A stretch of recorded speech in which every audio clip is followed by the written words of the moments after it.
my new Ninja air fryer received yesterday suddenly stopped working. I put in the first cycle, I guess.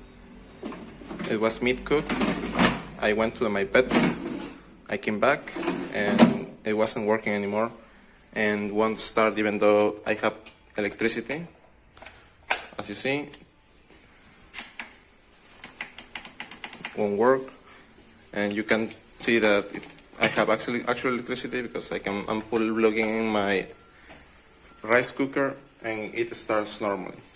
So it's not a power issues with the product.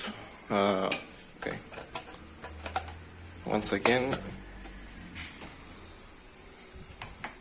you want to start. Let's get down to business. Give you one more night to get this. We've had a million nights just like this. So let's get down to business. Let's get down to business.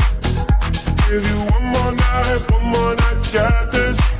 We've had a million nights just like this. There's a scratch up at the top of the Ninja air fryer.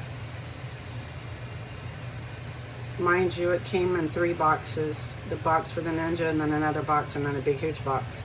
So this was like this and they shipped it, but of course they were probably not opening up the box that it came in.